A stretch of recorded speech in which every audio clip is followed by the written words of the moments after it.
So we're live, and I'm way short. All right. I'm way shorter this time. That's good. That's good. I'm Kathy. I'm Keith. And we are... He said. She said. Oh, God. It's okay, baby. I love you.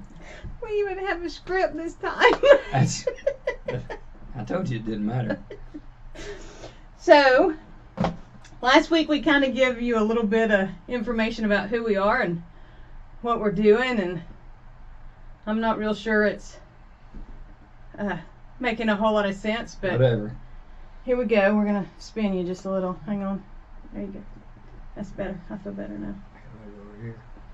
We're not filling the space. You said I was in your space, so you scoot over there. You're always in my space. All right. So, you said we're going to do an intro. Do an intro. An intro? Yeah. This is the intro. What intro? Yes. Okay. What time is it? We're going to be... 29 minutes to fill. We're going to be focused this week. We're going to be focused. And he's going to ask a question that we're going to answer. Yes. And I'm going to ask a question that we're going to answer. Yep. And then you get to ask a question. They going to do that live, or we're going to do it like this last time? We're going to do it like... They have to send us the question ahead of time. Send us the message. Thank you. Thank you. You're welcome. So, the whole idea is that we kind of want to show that two different perspectives can find their way to unity. Yes. And some of us are a little more verbose and easier to share with than others. Just waiting for my turn. Well, you had a turn and you didn't say anything. That's my married life.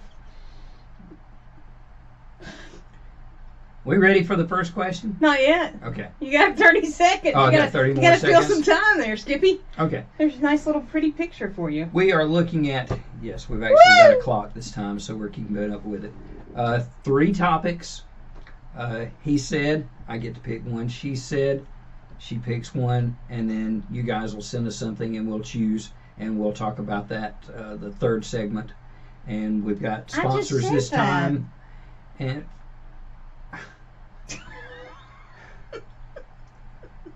we almost filled the 30 seconds, so. Yeah, but you're just repeating yourself. All right. First question. Here it is. This week, for those that don't know, I have a bachelor's degree in theater. I got certified to teach theater, speech communications, and English years ago. And I taught at Coleman for part of a year and Sparkman High School for a little over 5 years, and just finished 2 years at Marshall Christian School teaching none of the above. I taught history and government and all those things. And he's multi-talented. And I have been I can create a curriculum and follow a plan. All right. Problem is that kids don't always follow the plan, and parents don't always back the teacher. Okay. And administration doesn't always help. So I'm still on the list for Alabama State Department of Education. They'll send me stuff about theater positions, all these things. So my question is, I just had 3 different school systems contact me generally across the board saying they needed 98 more teachers, or they needed half a dozen more teachers, or they needed 2 more teachers. And they couldn't figure out why they couldn't get enough teachers. So my question is to you, why do you think that public education is having a hard time getting all of their spots filled for teachers? Well, you and I have had the opportunity to talk about this a little bit. Yes. But I really believe that 2020 changed the perception of what education is doing and can do. Because so many people were pushed into homeschooling, even if they were just schooling at home, they still got a taste of the freedom and the expansion that comes from homeschooling. And even the teachers got a taste for doing education different. Hey, you know, kind of like what we talked about last week. It's just doing things completely different. And now they are shifting into, the teachers that were in the schools are shifting into different ways of doing things. So they're starting core groups for homeschoolers, or they're starting different types of academies. I just had someone reach out to me this week about starting a business academy online. So there's going to be a business focus in the education. And I think that that's really what is causing people to look at education differently. Why are we sitting in the classroom for 8 hours a day? It is not because we're educating 8 hours a day. And the teachers are beginning to recognize the system is not working the way the system does work the way the system was intended originally. Hey, you asked the question and you asked me to answer. I haven't said anything. I'm just I'm visually responding. I know. When it's my turn, I'll talk. I'm watching my clock. And so that is why we don't have enough teachers. Okay. My turn? Sure. All right. Tag out. All right. Of course, I'm right. That's a given, sweetie. All right. I'm just going to give my opinion. It's going to be wrong. No, it's not. Everybody's entitled to their own opinion, just like body parts. So, those of you that don't know, everyone used to homeschool. Surprise, okay? There wasn't always public education because there wasn't always a school. So how did you learn? You learned at home. The first thing that you learned from, at least here in America, most people learned how to read out of the Bible. Okay. Okay? They learned to write by copying it down. They memorized, right? That was how they began to get educated. If anybody could actually read. Okay? That was part of the problem in the first place. You had to have money to be educated. You came over here, it's totally different. Move on down about 100 years. The not technical revolution. Industrial. The Industrial Revolution takes place, and folks start educating the people in little bits and pieces, science, math, history, English, those kind of things, so that they could function in society, working in the plants, working in the factories, okay, working in the mills, going down, whoop. All right. Problem. We don't do that anymore. Okay? Just because the bell rings and you go to your next class, that's how it worked at the factory. The bell rang and you went to lunch. The bell rang and you went back. Okay? That's how that took place. Also, it came from a knowledge of, in a different country, deciding that the more important thing was the mind, not a faith-based education. So our school systems are based on working in factories and putting people to use for the man versus the man. Right? Now, the question was, why aren't you getting any teachers? Well, some people think that there's a money issue. When I first started teaching, you started at $28,000 a year. Now people are starting at $38,000 a year or higher than that in Alabama. I can't speak for anywhere else. So some people will say it's a money issue, but poverty level in Alabama is $18,000. So if you're making $38,000 to begin with, you should be doing pretty good. Otherwise, you're throwing your money away. The other side of that is the classroom setting. If your teacher can't keep control of the classroom, then they meet with the student. Then they meet with the parent after that. If that doesn't work, you meet with the student and the parent with an administrator.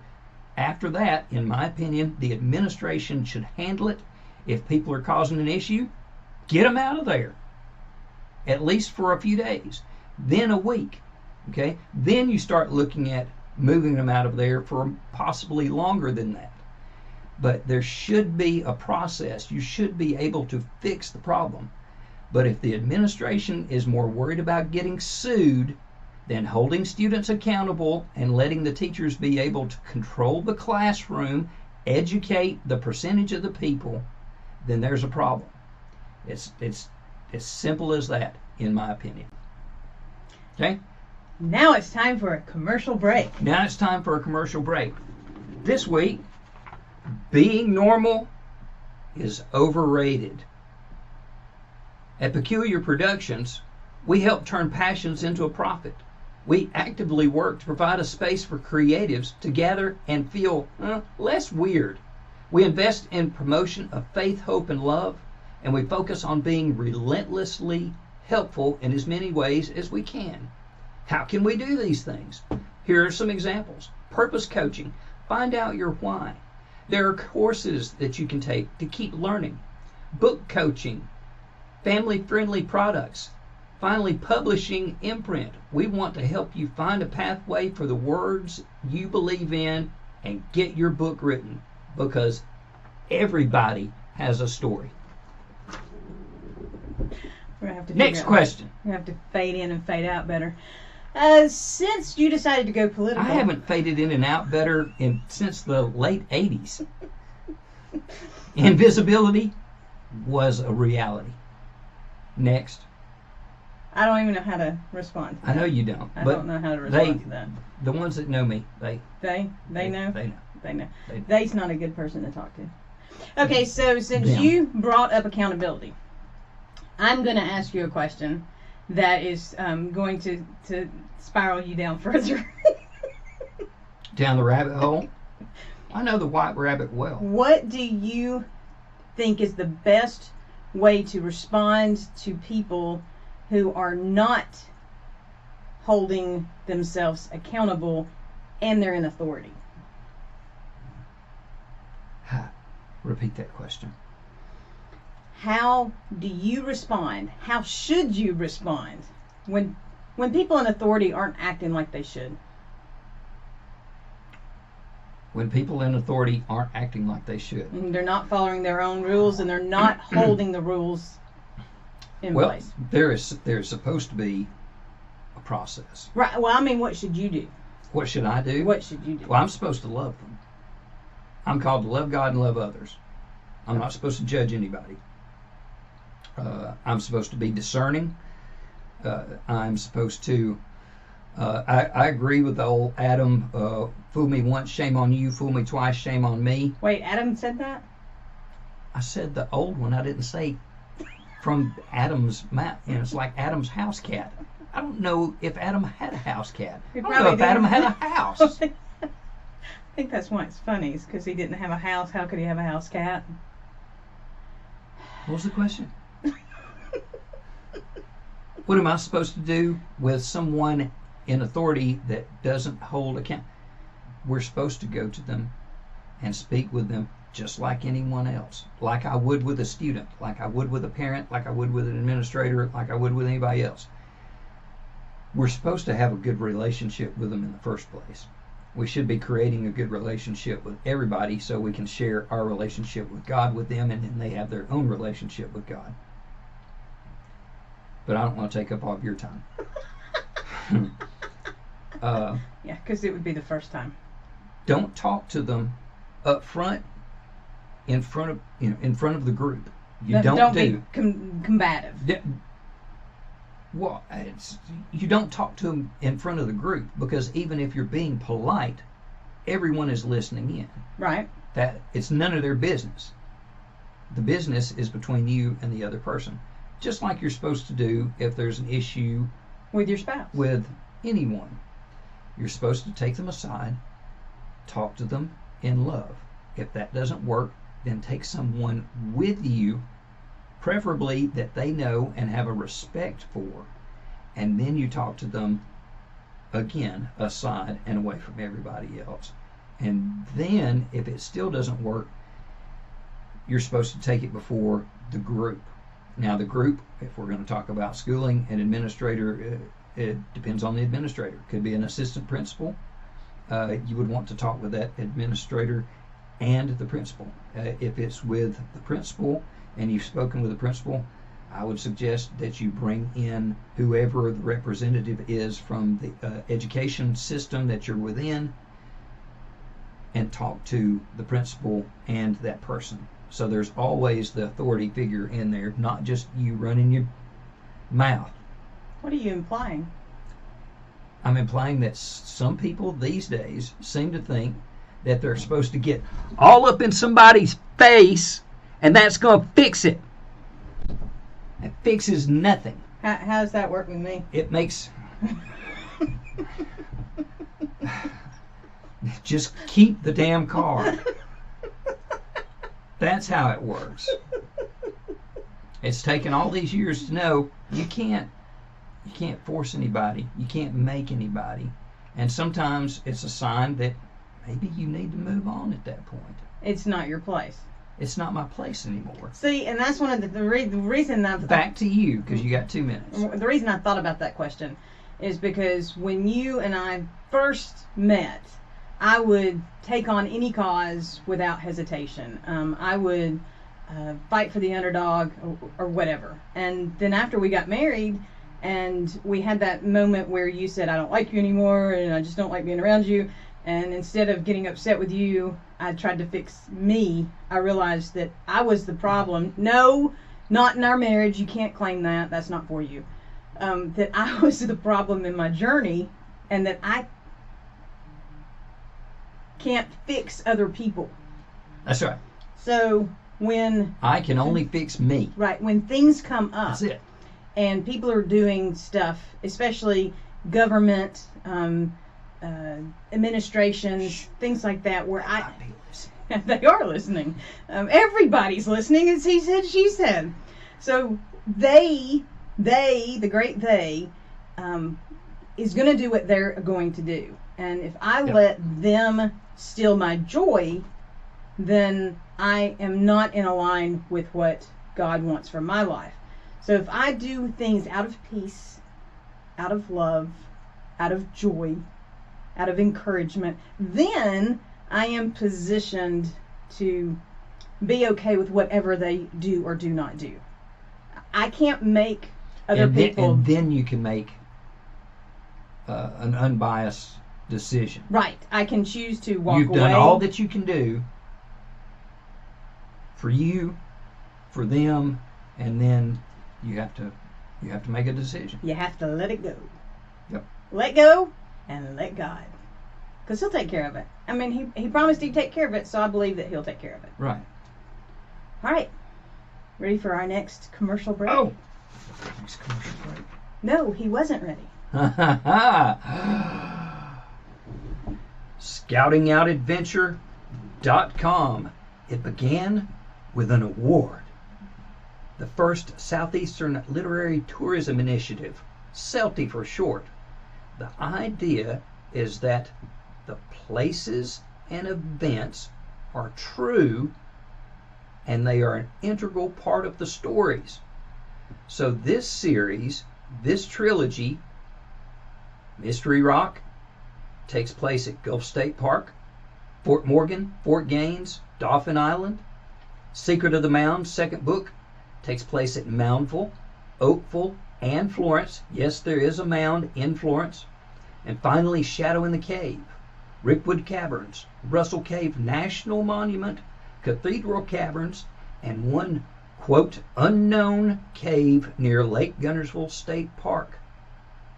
Don't forget to visit as many of the locations in the books as possible. Share your stories, your pictures, experiences on social media, and tag hashtag ScoutingOutAdventure. www.scoutingoutadventure.com is where you can get your books. Also at Amazon.com.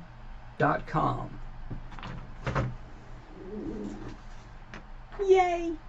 And now, our You Ask. My friend Dolf saw our first... What? Dolf. Dolf? Yes, he's from the Netherlands. Can you spell that? That. Very good. Thank you. Been practicing. Hooked on phonics. Shut up. He saw our first show and he wanted to know how our positives and negatives work together. So he said, where do your positives and negatives cancel each other out? And how do they make you two grow? What is the positive learning from the negative and vice versa? Let me see that. Looking at stuff helps me process. Yeah, whatever. That's, and so when I'm looking at you, I'm processing. Well, usually when I'm thinking, I'm trying to figure out how to rearrange the furniture. So I'll go first since you don't have. Yes, please. Because since you weren't paying attention I need examples. when we talked earlier. I didn't understand it then. I would say one of the ways that I have learned from his negative is that I can't let his negative become my reality. It is very easy for me to follow him down that rabbit hole. When he gets really stressed out about something and really fired up about something, I slip into, and it's not easy for me to slip into negative.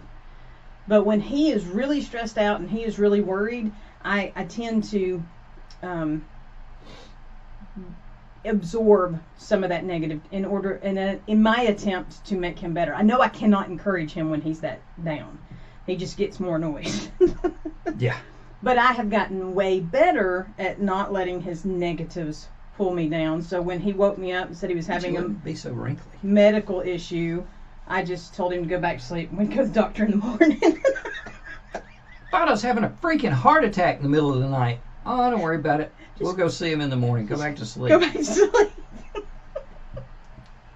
But that is, I have learned that his negatives will either go away because they can't be, negatives and positives can't be together, or I get. Yeah, they don't tend to attract in nature.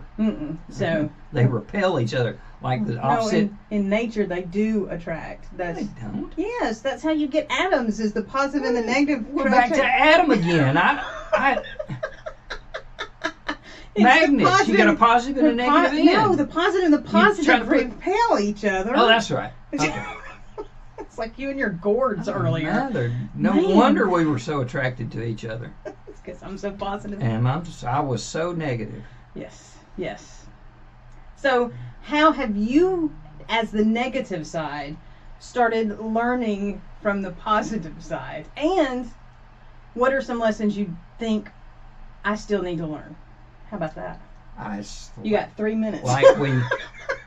Like we started off in marriage counseling. Wait a minute. It's my turn. My turn. We had to go to counseling before we could get married. It's not like we've been in counseling. Nobody will take us. Now you can keep going. What was the question? When we were in marriage counseling. Premarital counseling. Premarital counseling. Yes, this was before we got married. The priest who was doing this said that he wanted us to say what we didn't like about the other. And we both said that we couldn't say what we didn't like about them because that's part of who they are. So I knew he was stubborn and annoying. And I knew she was also. I knew that she was strong-willed because I knew that she wouldn't put up with my crap. Okay? And that's what I wanted. I didn't want somebody that became a yes, fill in the blank. And so it started there. She has been positive. I have been negative. I grew up, as I told you last time, in a household where they found the negative first. And we've actually seen someone online speaking about it that said that we're naturally wired for negative. And I disagree. We are naturally wired for positive until we come into the world. And once we're in the world flips you over and says, this is how it is. And the world shows you the negative first. Watch the news. How much of it is negative and how much is it positive? You might get a look at this great story for a minute at the end of the broadcast. That's about it. That's usually it. You might get that warm-hearted feeling story at the end of it after they've brought you all the terrible things that are happening in your city, in your state, in your country, and then around the world. Yeah. Okay? How does that work with us? I've had to learn to let those things go. Do I always? No. I'm human. She has been a good example to me. She has continued to read her Bible. She has continued to grow. She has continued to try to encourage me. And my bright and shining flower.